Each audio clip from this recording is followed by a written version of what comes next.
Hello, beautiful people. Welcome to the forlightpodcast, a weekly podcast about gaming, gaming news, and all things entertainment related. I'm your host, Ethan, alongside my co-hosts. I'm Leighton. And I'm Aiden.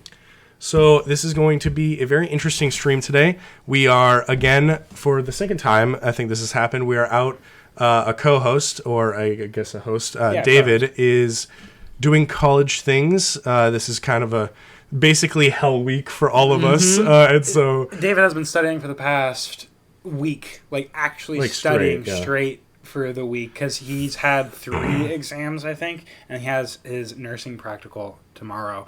So he's really pushing it. Yeah, he's going hard. Yeah. So he's not going to be here tonight. Rest in peace, David. He's not dead. Yeah, he's not dead. I don't really go that far. He's gonna be. Fair. Man's gonna be alive after his practical. Seriously, be real. He's though. going to come. He's gonna bounce back. No, If he gets a high grade on like, that thing, he's going to legitimately be on cloud 9. No, I swear to God, he's gonna just ascend. Yeah. But so yeah, I updated things. I think we're all doing pretty well. We're working on reviews and stuff. We're gonna be looking at some Friday. stuff. We forgot our stream last Friday. Oh yeah, that's right. So this is gonna be one of our Sundays, so it's gonna be kind of updated. Our Friday, the recent Friday stream, I was dead. I was basically the most sick I've ever been in my entire life. He was non-functional. Yeah, it was bad. And it was I was trying to convince them to do the podcast, and they were like, dude, you are staying in, and this is my bed. David's is behind. But the camera comes this way, so they were like, you are not leaving your bed, and I was like, but still do the podcast. So they're like, it's not happening. It's not. Yeah, there's been a recent little stomach bug going around. It's something. It's all around basically our campus and our hall right now. So I'm kind of off the edge. I still have sort of a throat thing. That's why I got the tea. You're and all coming that back. Stuff. You're coming back. Bouncing back. That's why I'm able to be on the podcast for an hour and host it. So. Yeah, I think we'll be good. But yeah, I can't really think of any other intro things. I mean, we just got some stuff on the table coming up soon. Our break's coming up, and we have some holiday episodes other than that. Oh, yeah, no. So, the duo episodes. The special episodes as well. Right. So we actually, our plan for our review episodes, which you're going to see as they come out, probably January. Yeah, for context, we're going to start doing things here soon where 2 of us, or maybe more or less, maybe one of us, will start reviewing games, and we're going to go ahead and do separate videos by ourselves for those kinds of things. Mm-hmm. And for example, Ethan and I are going to be talking about Doom Eternal and Hades, and then Aiden and David are going to be talking about Hollow Knight, I believe. With a buddy of mine. Yeah, with Gray. And so yeah, we're going to start doing those kinds of things here coming up this weekend, or next weekend, I should say. Well, this weekend, right? Yeah, this Friday. This Friday. It should start this Friday. It's going to start this Friday. Yeah, so we're really excited to start talking to you guys about some more specifics about games and stuff. And yeah, it'll be really fun. Yeah, I'm really I'm excited for genuinely just getting into being able to kind of critique a game and put our reviews out there, because that's going to be something that we just started doing. No, that's going to be awesome. So getting into our topic today, we actually got this from a commenter on our YouTube. It was a recommendation just to kind of dive into, want to use this topic. Is basically just horror games, and in itself just what makes a horror game, our favorite horror game, why play them, etc. It just basically diving into everything about kind of scary games and stuff. And we'll have subsections of each thing. We'll have single player horror games versus multiplayer horror games. The difference between Amnesia and Phasmophobia. I think honestly we should start with kind of what makes a horror game. Personally, I'll start this off. I really think it's how to play with sound and atmosphere. Yes. Yeah, if you as a producer or a dev can really bring together the imagination for like the sound, the environment. If you can put together a full scene, that is what makes a horror game. Yeah, and you the need sound really helps. See, that. the gameplay comes second to the atmosphere, because there are good and bad horror games. There are some horror games where it's like, oh, jump scare, and then it never gets you ever again. Yeah. And then there are some horror games where you get the first jump scare, and you're like, very funny, like, I'll not get scared again. And then you literally poop your pants the next time it happens because it's done so well. Yeah. I think what a perfect example of this is like Outlast. From what I mean, Outlast 2 is the one that I kind of like changed scary games for me. I wanted to talk about Doors on Roblox because Doors is excellent. It's actually like well put together, and the atmosphere is great. It has scared me multiple times. Homie, it's Roblox. It doesn't matter. It's just a game engine. It's like building something on Unreal.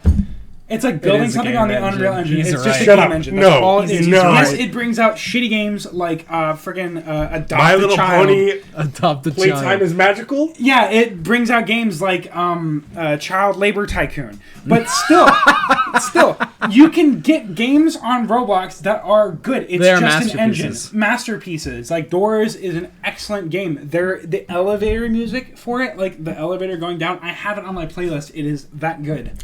I'll have to play it then, I guess. You need Jesus. to. You actually need to. A Welsh cat. Oh my god. But no, please, God, no. I honestly, actually, there is a game in Roblox that did genuinely scare me. I can't remember what it was. It was like, I don't know. I will show it to you, and it actually is kind of good. Roblox horror games are... Roblox is... for a lot of things. Yeah, no, it's a lot of mid. It's and then you bad hit those gems. And a lot of mid. But there's little gems throughout there, and I think Roblox horror games specifically have that more often than any other genre. Because what you can do is you can join with your friends and goof off, and yet still get scared and shit. I know I sound like a crazy person talking about this. You do. I'm just gonna give that to you. I'm dead serious. Like, I don't know. There's been a couple of horror games I played on Roblox that, like, with friends that have been genuinely hilarious and scary at the same time. And that's been my experience. It's been really fun. But we can cut here. Actual horror games. Yeah, I will keep here. a little bit of that because I feel like it's something. Yeah, some valid. But this stuff. I think the thing about like Outlast 2, one, it's there is a certain type of thing that kind of just scared. Like, so it comes into like deep fears. I think that works better with certain people. Is like if you have, for me, deep water. Like you guys all know that. Yeah. Like I hate the bottom of the ocean.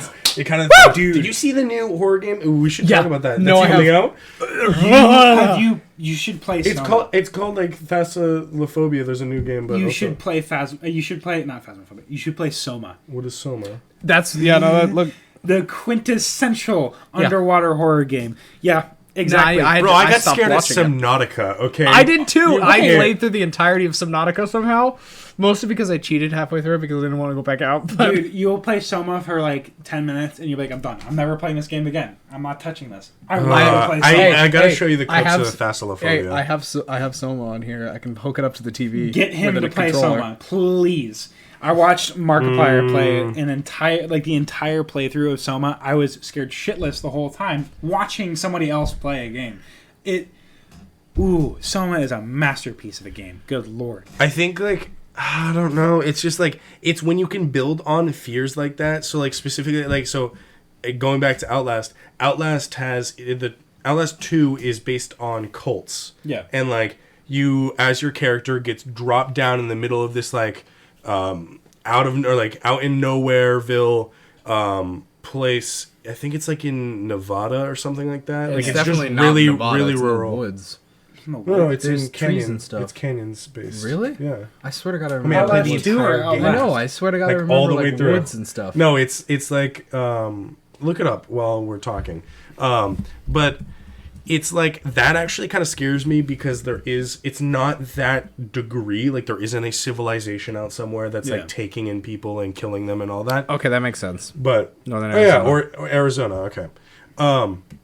But building on that and like I was scared of what they possibly could show me. I never actually went through that game and got genuinely freaked out. It was just the entire time. Yeah, I was just so freaked out of what could happen. That's the mark of a good horror game. It's the anticipation, because sometimes the follow through ruins it. Mm-hmm. It's just that there's two very distinct genres of horror games. There's the jump scares, and then there's the build up.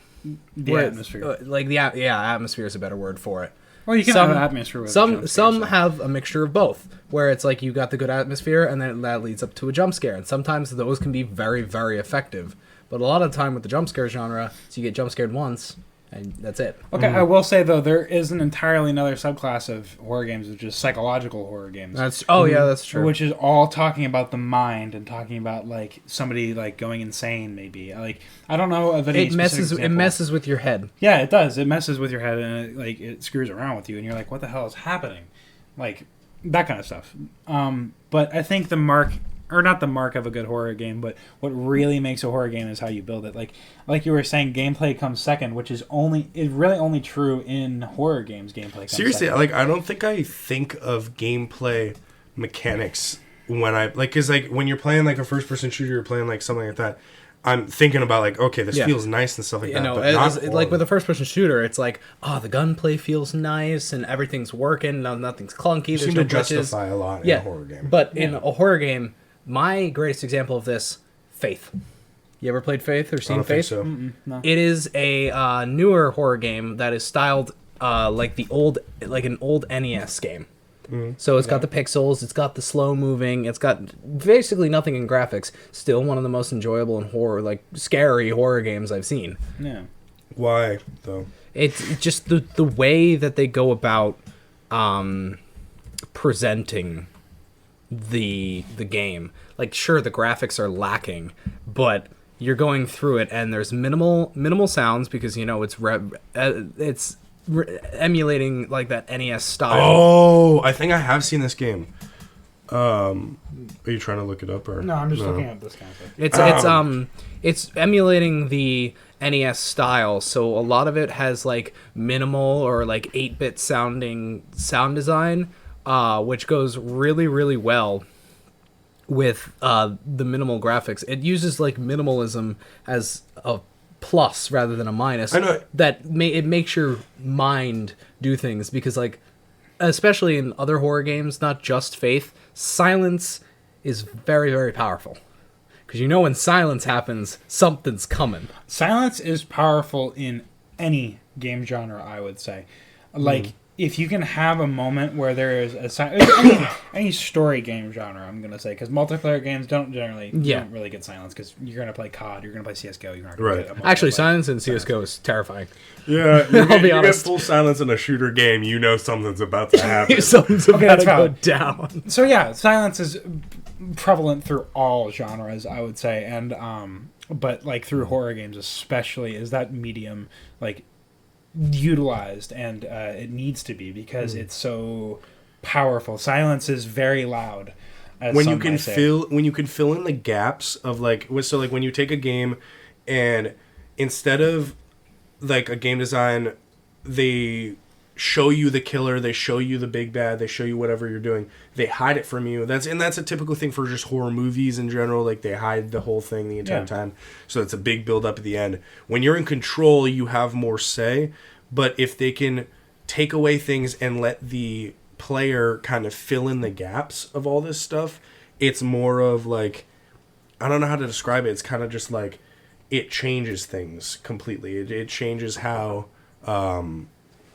I don't know. It just changes how you play in general. No, I agree. I think that like, if you're silence, what it can do is that it like gives an anxious like feeling to players. What you can do is like you can have music playing. For an example of something a game dev could do is you could have music playing throughout the game, and then you have a cutscene where you can tell the music stops.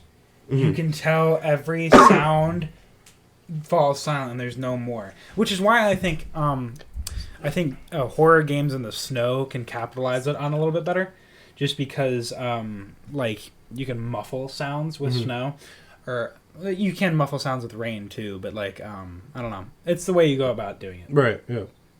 I think I can't really think off the top of my head in ways that some like, I don't know how to describe it. Like, maybe Chad can help us out with games that just like utilize silence sometimes. But I think it just like, I know. God, I can't think of like, I know, but a lot of games will use it. Yeah, I'm trying to think. Yeah, of like some. I can't remember any specific ones, but it's like The Silent Hill have stuff Alien like that? Isolation is a really good example. They use the silence. I mean, one of the scariest things for me in horror games is the silence and then the tippy tappies of something running very quickly towards you. Oh yeah, or something Yeah. moving. Something Oh, screeching away. Yeah. I know, like, I mean, it's based on my fear, but, like, Subnautica, when you're, like, down in the ocean and there's nothing, like, or you're just in a spot that you know you're not supposed to be, or is There are dangerous. multiple and Reaper something. there are multiple Leviathan class Multiple entities. Yeah. class entities. Are you sure whatever you're doing is Worth it? necessary? Worth it? Yeah. Have you ever swam down the crater? I've not played Subnautica. I remember my watched controller Subnautica. got stuck. It had a drift. And so my guy Swam went out off of the into crater? because also that is such a good, I want to touch on it, such a good game design when, I mean, it's kind of cheap, but like when you put the edge of your map and you just put all of the bad guys at the edge of the map, Yeah, you so put, that if you like- go too far, you just die because they kill you. Yeah. Yeah, Um, instead of it just being like, oh, there's an invisible wall, or oh, there's a death barrier. It's like you go out there and suddenly the big boy comes out. Yeah. I think the thing with Subnautica in that one is that you should be able to go on for a while before that happens. Like Ooh, hit the edge of the Iron map Lung. and then go on for like 10 minutes before something like snatches Comes out, you. yeah. Ooh, Iron That Lung would is scare a the good shit. Also, one. just briefly, in our chat, biome specific tracks, 100%. I mean, Oh, I yeah. use it in like Minecraft and stuff, but like, or you get into it, it doesn't even have to be biome, just like any specific area and changes the music, and you know you're not where you're supposed to be, or you know you're in a different place. Like, that's so good. Iron Lung is such an interesting little indie What's Iron album. Lung? It's I feel like I've seen it's another like Phasalophobia type thing, but I have seen Iron Lung, huh? it's Markiplier played it. Oh, yeah, that that's makes why. sense. That's why I've seen Um, Iron Iron Lung. Lung. It's an interesting game because you don't see anything. That's the actual Iron Lung, dumbass. I'm sorry, man. Bruh. But yeah, no. It's basically what you do is you are inside of a submarine and you Oh nah. no, you direct a submarine using coordinates to through like a and you have There's a no you have way. a paper map and you have coordinates. And that is all you have in order to navigate. You can't even see outside normally. That when you look outside, you see like what is directly outside, but it's not like a continuous thing. Yeah. You are in a metal box in the middle of a blood lake. Oh, I'd piss myself. Yeah, no. Yeah. Because sometimes you can open your camera and see that. And it's not even like a video feed, that's a camera. So you take the picture and it develops there. That's another aspect of horror games is capitalizing on fears that many people have. Oh god, I actually can't keep looking at that. That's No, stop. Oh, that gives me the heebie-jeebies. Yeah. Holy crap. One major factor of horror games is capitalizing on fears that many people have, such as claustrophobia. Claustrophobia, the like deep water, not Phasalophobia. knowing that there could be something under there. Yeah, like that's darkness phasalophobia. with water. Yeah. And then, like another one, like the fear of heights might be one that'd be good. Like, Ooh, you what know, was you that? get those where You can like play with that. There was I a think. game. There was a game based around the fear of heights that I can't remember the name of. But There's a VR. A lot of the VR experiences. Oh yeah, the plank game. Yeah. That's kind of what I'm thinking about, but I can't I remember. wouldn't say that's a horror game. More it's so not. Just like, It's not. It's more just a thrill kind It's of. It's a thrill. thrill. Yeah. Which But- sometimes those two mesh together. Have Yeah. you guys seen? I talked about it. We were talking briefly before the podcast. Fears to Fathom by like Markiplier and That's the only Markiplier one Jack. I haven't watched. I seriously, it's one of my favorite videos to go back and watch. You should actually watch it after this. I think it's like 30 to 40 minutes long. Okay. They're horror games that are based on real experiences that people have put in. And so like one of them is like somebody in your house while you're home alone. Oh yeah, that one's. And then another one is hitchhiking. in like the middle of nowhere. You have no like kind of Option. anything to say. Like you literally can't do anything, and they're not like they didn't scare me because one, visually they weren't that scary, but also it's just like the experience of being in there, and It's I feel the like suspense and the atmosphere. that's another thing. Is just like I feel like we should touch on is like watching YouTube videos. I feel like you're watching somebody else, or even because that's just a horror genre. Can I do a bit of an aside about like horror projects rather than just games? Well, I want to quickly state real quick, like the whole watching people do scary videos on YouTube. Like Markiplier is like the king of like scary games on YouTube. That man has 3 scary games, number 88 or something. Yeah, no, he's done so many indie games. So many like itch.io games that he can download real quick and like play, and he can support the devs or whatever if he pays like $2 or something. But like so many of those, and he's the king of FNAF because he played through all of the Five Nights at Freddy's games, which are in and of themselves jump scare horror games, and they build atmosphere too. And he's played a bunch of stuff off of those, and in, like a bunch of like fan made games, and watching him play those allows you to get a different experience from you yourself playing. Say you don't like the controls of a game, like I really don't like the controls of like Five Nights at Freddy's. No, I it's stuck in like a friggin' 800 by 600 aspect ratio. Yeah, it sucks. It's awful. But Mark plays it, and because he plays it, I could watch it and still experience it for myself. Yeah. If only FNAF had 1920 by 1080, I'd enjoy it 1,000 times more.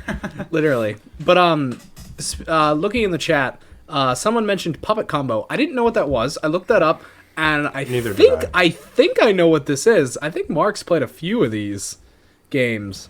They're like the 3D pixelated games that look like they're coming straight out of a VHS. I remember Nun Massacre. Have you guys know the 3 scary games that he does, right? Yeah, that's what I'm saying. Ever, all the time. I think you probably mentioned it. Yeah, just did. Yeah, sorry. Defos. But like, I have refused to watch a lot of those because I just genuinely am freaked out of the games that he sometimes plays. Yeah. I don't know. My god.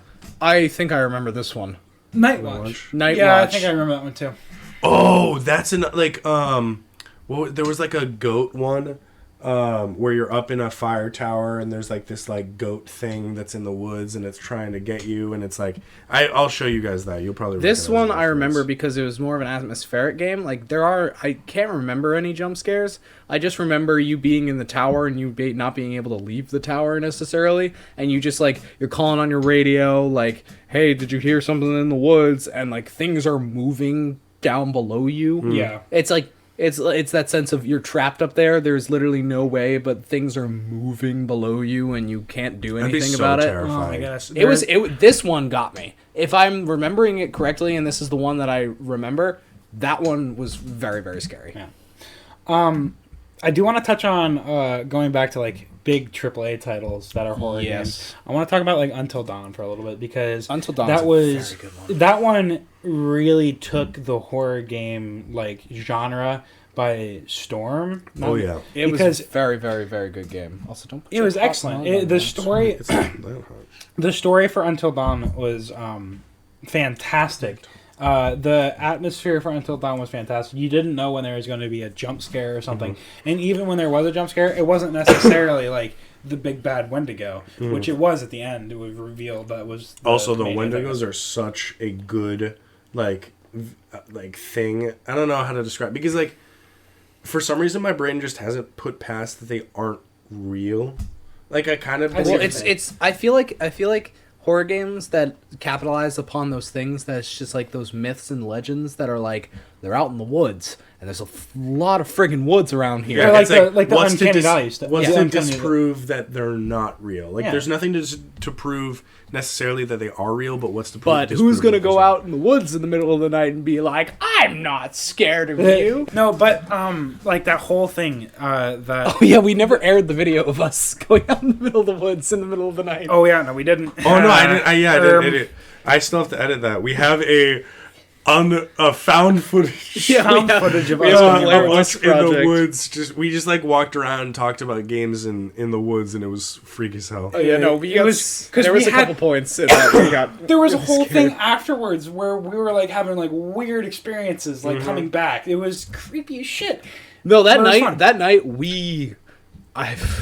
I don't want to say we disturbed something, but it was a freaky night. Yeah. We should actually, you know what we should do? Do it again. Real quick planning. We should do an intro, play the video, and then talk about our experiences afterwards. I'd be down, Like, but as an I episode. wouldn't want to go into anything. Horror games, their main goal is to capitalize on human fears. Obviously, I've like talked about that, but like one really good example that's really coming out and showing itself more nowadays than it has in the past is like uncanny valley stuff, because there is a psychological phenomenon that we have as humans. Like this is true for the entire like human race, is that there's this phenomenon called the uncanny valley. Uncanny valley is this thing where we have the closer it is to human, like we have like something, say a robot that is completely separate from like human appearance, and we have like this relation with it, and it's like okay, and our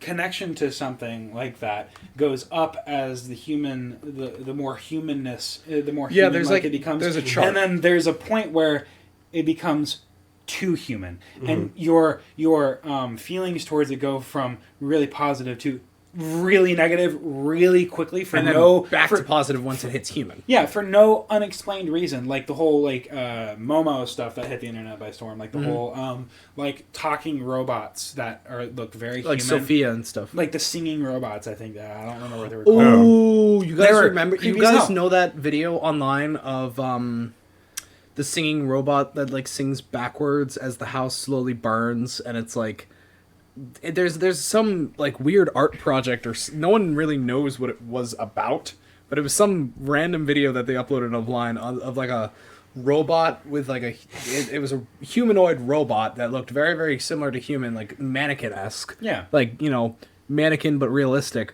And it was singing and singing and singing. I can't remember what it was singing exactly, but like the house was slowly burning in the background. It was at like a dinner table. Because it was slowly burning in the background, and then the end of the video was like it slams its face down into its dinner. And then if you play it in reverse, it says like a different message. That's weird. It's an earlier YouTube kind Yeah. of thing, but it Well- was freaky the first time I saw it. So that right there, that really YouTube thing is the start of the rise of like all this stuff, like the rise of like analog horror and like big titles. Like I really want to talk games, about like YouTube horror um, projects. indie games and analog and big titles starting to capitalize on uncanny valley stuff is because it all really started like on the internet with like the whole creepypasta stuff. Yeah, like, no, it was Russian Sleep Experiment the joke. was a The huge joke thing. was like, oh yeah, Russian Sleep Experiment's a good one. Like as a friggin' like 11-year-old kid, that shit creeped the Yeah, creeped me no, the hell out. the I was creepypastas what like the you're hell? you're a kid on the internet just scrolling the thing, you see some creepypastas, it's just like, well, I'm not sleeping tonight. Yeah, exactly. And obviously, as adults, it's a little bit more rationalized, but you can capitalize on that. Yeah. Like the whole analog horror genre. I That's a huge really want to talk about like the YouTube projects that capitalize on these. One of my two of my favorite. I love the analog horror, like the what's it called? The Five Nights at Freddy's knockoff one. I don't know. The Walton Files. The Walton Files, that one was incredible. I friggin' love that series for some reason. I love watching MatPat react to it because I'm too scared to do it on my own. Yeah. I like the filter. But oh my god, SCPs. Oh yeah, SCP. That's a whole another one. Walton Files is great. Mandela Effect is great. Mandela Catalog. Effect. Yeah, Mandela. Apparently there's another one called Monument Mythos, where it's like all your monuments are sealing monsters away or something. There's another one that I can't remember off the top of my head, but I didn't dive into any of this. I've stuff been a little bit. One of my actual favorite ones that's not analog horror, Crypt TV. I don't know. Crypt TV is a independent YouTube company that like a YouTuber company. Yeah. That makes has an entirely unique and made up universe of monsters and lore and like one big. It's like an MCU of horror and monsters with Yeah. like a Necronomicon-esque Gotcha. like thing in the middle of it all, and it's really really well thought out. And they'd use more practical effects than CGI, so their makeup effects and practical effects are literally incredible. As we were going back before, we kind of finished on how like horror games nowadays have really been jump started by like creepypastas and the uncanny valley and working off of human fears, and like how the internet really bore most of like analog horror and the new stuff. But it really all started with the whole Slenderman stuff, which is it was a creepypasta about I don't even remember Slenderman. what the original creepypasta was I'm about. pretty sure the original one was I don't know what the original creepypasta was about, but I remember seeing a story about like these girls taking each other like friends out and like actually I don't want to. We don't want to say that if you're anywhere on the internetscape, I'm pretty sure you've heard the story. They don't go into detail about anything. Two girls made friends with another girl at their school, and the two of them were obsessed with the Slender Man, thinking that he was real and idolizing him as some sort of creature, god, or demon, or whatever. But they took her and did very bad things to her, and then dumped her in like a concrete thing. I can't even remember what the name of it is. Like, think of a barrel but made of concrete. Yeah, and she stayed there for quite a while. But she survived. It was really bad. What? You don't yeah, no, this was like a national news story. I've never. Yeah, I have literally separate from here. Actually, I heard about it. No, I think I have heard of it, but my parents saw it on the news and were like, "You better not be talking to no Slender Man." That's what my parents did. Oh my god! Like, legitimately, it was a horrifying thing. I obviously, as being the kid of the internet, knew like, yeah, no, I'm not gonna be that stupid. Me too. But it was bad. But moving away from real life events, Slenderman really, the whole Slenderman games really jump started like a whole analog horror concept. And it like, was kind of the biggest creepypasta it was the one to take off because I think people liked the idea of the pale man in the suit standing and watching, because Slender never really did anything until you started to mess with it. It was always the watcher. It always chose its target, drove it insane, and then it would do what it did. Yeah. It was such a unique concept birthed out of like the creepypasta scape. It was but through all that, the next really big thing that came out, it was still kind of niche, but then became mainstream later, and it's still niche now, is the whole SCP, the whole secure, contain, protect. Yes, we could do an entire episode about. Yeah, whole foundation. Yeah, we could. There's so much to it. The whole like foundation stuff, like the whole like wiki articles and reading through all the stuff, which is all edited and made by people, just like making stories. So. For those who are not so into the SCP, SCP is a like multi-thousand person collective writing project that started as like just a like a collection of creepypastas under the guise of there's this foundation and that collects, it secures, contains, and protects humanity from anomalous objects or like paranormal events. SCPs. Yes. They're dubbed SCPs. For context, just to explain what a creepypasta is in case people don't know. That's also a good thing. A creepypasta is just a scary internet story. It's like 14-year-olds. It derived from the copypasta, which is something that someone has copy pasted but turned it into creepypasta because it's horror. Yeah. So it's just like horror stories that have been reposted and spread out to the masses.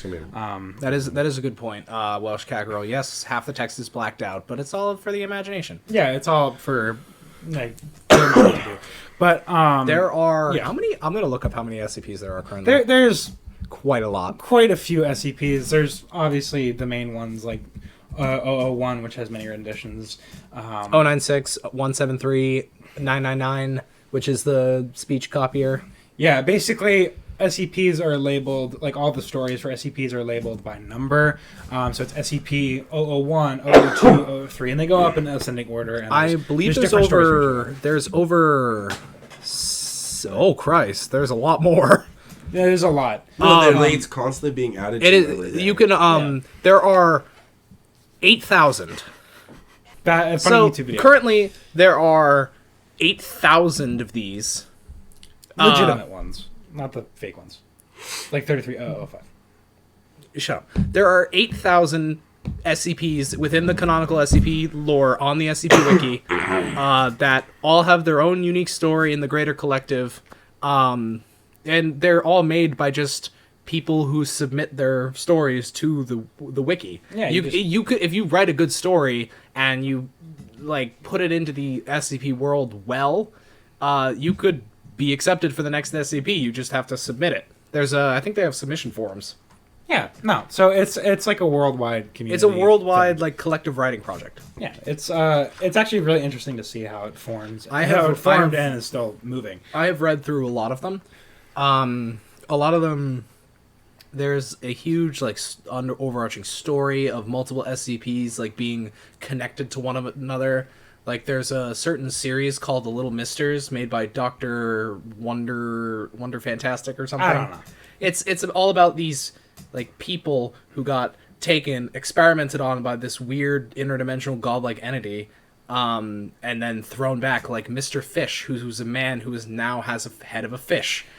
Yeah, no, SCP stuff it gets very creative. Like there's one that's just a coffee machine, like a Mr. Coffee machine that you input something. You input any form of object. It doesn't was a liquid. It doesn't have to be a liquid. It can be turned into a liquid. Oh, true. So like you could put you want a cup of antimatter. It will produce a cup of antimatter. A cup of blood. It'll produce a cup of blood. Everything is designed from the perspective of researchers researching the anomalous effects.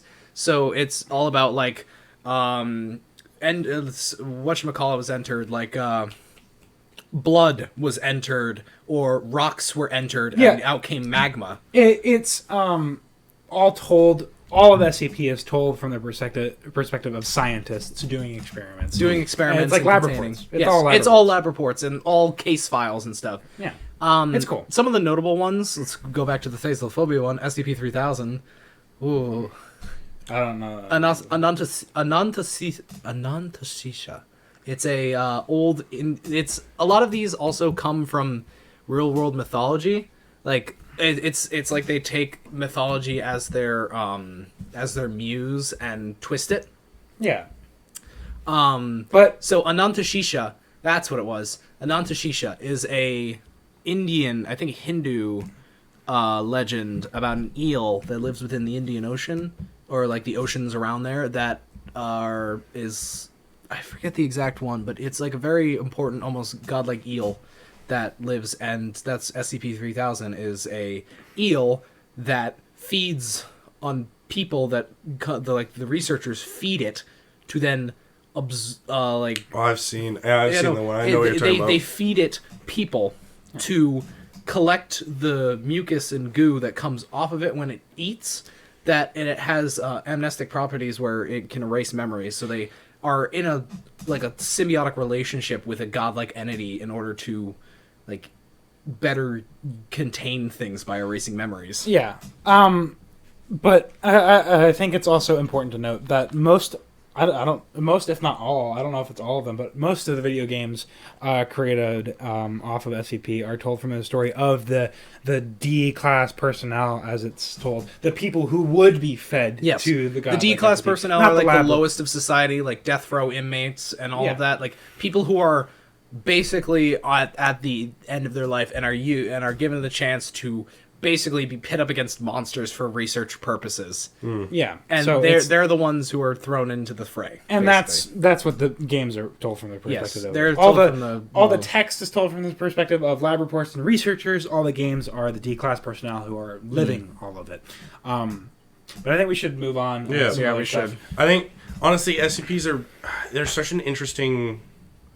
There's such an interesting area, but I haven't really gotten into them. Honestly, but it's the a lot of lower information ones, stuff. Like everywhere up to like 3,000. Once you even get to 3,000, it's like a diamond in the rough. Anywhere past that, it's like you get like one. It's because a lot of them are like access denied. Like they're not writing about. Yeah, no, it's yeah, they're writing like. But black, they're writing like Black Dot the does. early ones have some amazing writing to them. Yeah. Like Like, the Shy Guy. It's such a unique idea of this thing is a clairvoyant entity that always knows what its face has been viewed and will track you down and kill you, no matter what. If you view its face, They're all very creative. Yes. Or at least up to 3,000 are all very creative and very well thought out. Like 001 has many stories about like it's either like it's like the Guardian to Eden or something. Guardian to Eden, like the coming of the end of the world, or it's actually God, or it's like the angels of death. And then like there's another one that's like a staircase in a forest, an infinite staircase. Not a forest. Oh, there's the infinite staircase is in a building. There's one where it's a forest. You're in the middle of the woods. And you see there are a actual. staircase. Apparently, according to like real life, That's a real forest thing. searchers, there are staircases in the middle of the woods, Yeah. and you're apparently told by senior like You're not supposed to go up there because you will not come back down. Yeah, which is the whole like foundation of. It's like, a superstition thing, but Yeah, it's the foundation of those SCPs, and I think those are the best ones. The ones that Yes. are created off of like stories. real life Old myths stories. and old stories and stuff, like the whole Wendigo stuff. Because it's I really think hard to is get about. like a unique story. Some of them do it really, really well. Like Yeah, unique. some of them have to do it like incredibly well and cement themselves, and then the other ones like take a real life thing and kind of twist it and make it their own. Right. And both of them are very, very good. Yeah. So going in a completely different area, we don't have a lot of time, so we're gonna kind of dive into our nerdy news here. Well, I think we should talk about favorites real quick. I got a lot to talk about. I don't know if I can shoot off my favorite real quick. I think we should shoot off our favorite horror games real quick because we're doing a horror game episode. I think we should. Might as well talk about our favorites. You start then. All right, Soma. Soma Really? is my number one favorite Right. horror game. I never played it. I watched Mark play it all the way through. It is the most interesting, the most scary, creepy. Like Soma, it's a psychological horror mixed with like thriller. It's so perfectly put together. I like Soma so much, and I never even played it. And that's just an attestament. That's an attestament or A testament. a A testament. It's a testament to YouTube and utilizing video platform and watching somebody else play a game. Soma's my favorite horror game. Aiden. I honestly, I don't really have a favorite horror game, but if I had to choose one right now, Faith. Faith to me has the most unique style and story medium of like emulating an old NES game, and it does it so well with how it animates is it looks like you know the style of animation where you animate over someone actually moving. Yeah. Like Yeah. someone does a dance and they animate over it. Yeah. That's what it is animated at. Yeah. So like someone sits up in the bed, the creator probably just lay down in bed and sat up and looked scared and then animated over himself. Yeah. But it does it very, very well, and actually for such limited hardware, it looks incredibly amazing. And I honestly think it deserves more funding than it's getting to fully realize the full game. But I'm going to say Faith. Leaves me. That leaves me. You're gonna say Outlast. Yeah. Honestly, Outlast 2 is like, I don't know. It's just like, okay, I don't know if this is right to say. Cult stuff just has interested me. Like cult stuff is actually psychological Faith is all thing about of cult how- stuff. You should watch Faith on Markiplier. I think I'll be the only one who disagrees with Not this. like how, like, I don't want to be in a cult. That's not like, but like I know. I like thinking about how people in a cult think and how all of it comes together. I mean, that's literally what I want to do for my job, is to go into certain areas and fix these kind of things. Not specifically cults, but like, and like those areas, but just like changing things that Homeland are Security major. shush.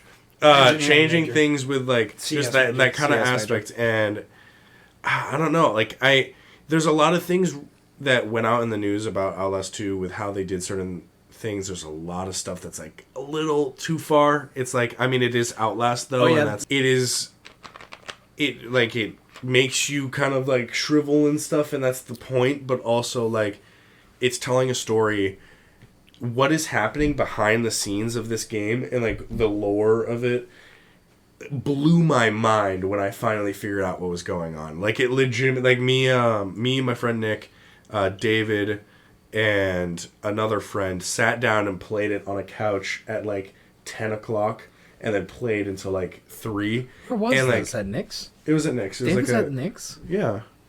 Did I miss this night? Yeah, you didn't go. I'm Or actually, no, we didn't. I don't think we invited you. But yeah. Sorry. So Outlast. But yeah, Outlast. I like. It's just like it. I think the story and the stuff and all that is just fantastic. I think though that one thing that you should touch on, or people should touch on really quick, that doesn't like to get brought up to the limelight often, is that there is a too far with horror games, I would say. Yes. I think there's a point where you need to like recognize that like this is a little much. It's putting it in a movie perspective. It's the difference between The Conjuring and The Human Centipede, or Tusk. Human Centipede is like, how do you come up with this? Tusk is even worse. Yeah. Well, Human Centipede is gross, but Tusk is literally grotesque. I don't know Tusk. Tusk is, to put it very, very shortly, think like it's body horror. So he surgically alters someone's body to look like a walrus, and then his mind deteriorates, so he starts acting like one throughout the movie. It's bad. There's a point. I think we need to touch on the point that there is a point where horror games become too much, and because it's the mindset of the people producing it, right? It's the further you go into thinking and trying to create stuff like this, the further you're going to keep thinking about that kind of stuff. Yeah. You put more darkness in, you're going to get darkness out of your own life, I would say. I mean, but like that's also so like that was the stuff that came out about Outlast 2 was like, guys, this is like this is too far, like this is messed up, blah blah blah. A lot of it is religious, like I would say, and there's a sense that we can go into about that. But like it's meant to be, the birth of the Antichrist. Like all the way on the other end of like these people are way too far, and a lot of people are like, how can you make this game? You've got to be so messed up. And then these guys came out and did like a what's it called? A documentary. And these guys are just like normal people who are just like, oh, this is something that we do in our free time. We're really exploring. And I think it's not like, there is a line obviously because there is something. It's like how much you do it though. There's enough to step over the line and then quickly come back, but you can't like stay over the line. It's the sense. It's just situational. It's like how big your team is when you're building a game, how much you're into it. Like it's like stuff like one that. dude in a dark basement building like the greatest horror game of the century. That's concerning. Yeah, it's very concerning. If you have a team of like 300 people working on a game, like okay. Obviously, they're going to take breaks and they're going to go like drink a cup of coffee. Drink a cup of coffee and socialize. It's a lot of the social aspect. Yeah, if you're. But anyway, we can go on a whole thing on that. Yeah. But I think that just needed to be said is that like there's a point. Yeah. There's a point. And now to get into lighter note. So basically, this is going to be our time that we go into our nerdy news section, kind of wrap up our show. We're going to kind of go through them quick because we don't have too much time. I want to try to keep it by the hour. Big things that happened. I mean, on the horror aspect side, Callisto Protocol, I think, has come out for review for most critics. I'm not sure if it dropped completely. It dropped on the 2nd. Okay. It's out to play. There is it's basically a Dead Space. It does remind me a lot of Dead Space. No, it's a Dead Space like inspired. Sequel. Oh, it's not like a sequel, but it's a sequel. It's inspired by Dead Space. That's somewhat in the same I'm not. vein. I think it actually does have ties. I'm not sure. Or like, there is. We'll look it up after the episode. But on the news portion, there are issues with it on Xbox and PC, but surprisingly, no issues on PlayStation because PlayStation had a team in there. PlayStation, like PlayStation put a team in to help make the game because they had a deal with Xbox, PlayStation, and PC, and Steam and stuff. Why didn't? So did Steam, there are they made on Xbox? No. On the Xbox, so no other companies had like a team in there with them. I'm not sure. They made a deal with the game, so the game wouldn't make a deal with Xbox or PC. No, they did. It's on all three. No, it's not like it's okay. There's a boundary in gaming.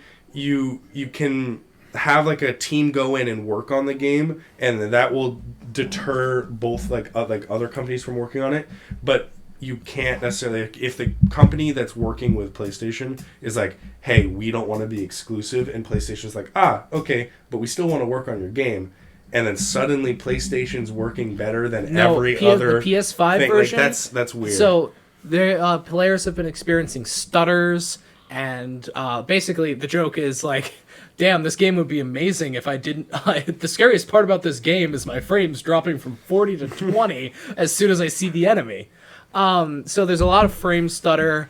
PC's a little better than Xbox. Successor, that's the right word.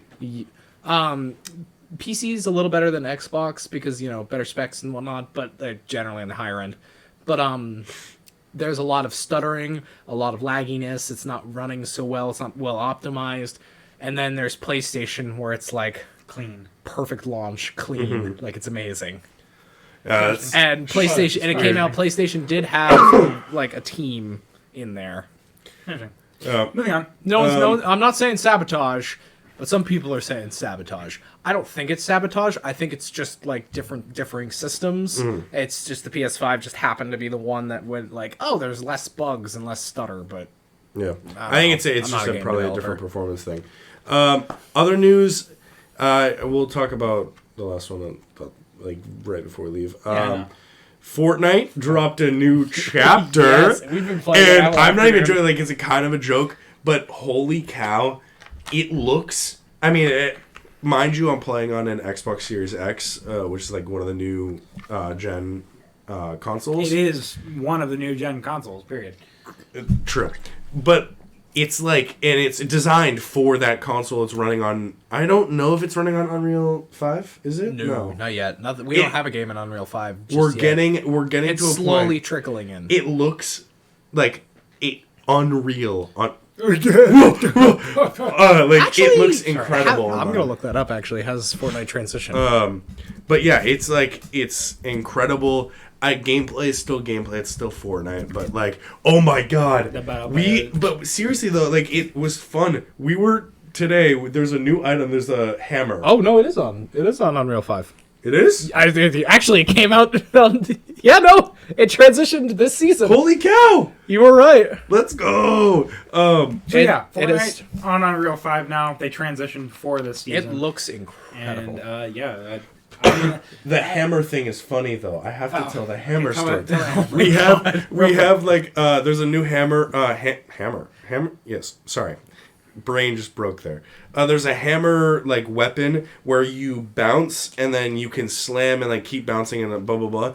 But you can fill your inventory with it, so that means like after you use your ammo in one, you can just continuously do it. And so both of them are watching me, and we're in final circle, and I'm just bouncing around, and we're all laughing and just like losing it. And it was just great. They didn't foresee the fact that you could have 5 of the hammers with 4 charges. It was probably designed. Like that's that. true. They probably but you can just like keep thought bouncing and bouncing and bouncing, and then just flying all over the place so no one can shoot you, and then slam them. They probably thought it would be balanced with the fact that you wouldn't have a weapon. Yeah. Yeah. So, like, But also, it's like you move so fast. It's just it's Fortnite being Fortnite and not necessarily knowing how people are going to exploit it and stuff. Yeah. But it's still so fun. That little thing is so fun. I can't remember. I mean, Overwatch is just getting near. It's December. I think 6th is when Ramatra drops. Is it 6 or is it today? 6th. Oh, I'm so sad now. But yeah, December 6th, Ramatra is dropping when Overwatch breaks and I never play again. Yep. Because my tank queue will be out the window and I'm just, it's going to be so much fun. He only plays tank because he plays on controller and Xbox. So once Ramatra comes out and no one will allow him to play tank, it's You're over. allowed to play tanks again. Ratio. But yeah, and then basically our last thing for the night, Game of the Year is coming very, very soon. I think December 8th, right? It is. It's December 8th at 8 p.m. Eastern time. I'm not sure. I've talked to David a little bit. We might stream our reaction live of just watching it, have it like up. I think that'd be funny as hell. Cause, it would be fun. Yeah, because like we get somebody, like all 4 of us have a vote, like the same vote, and then they choose something else, and we're like, no! Yeah. I think it'd be great, and we can try to work it out with the audio. We'll just use one mic. all our predictions, mine all gonna come true because I'm correct.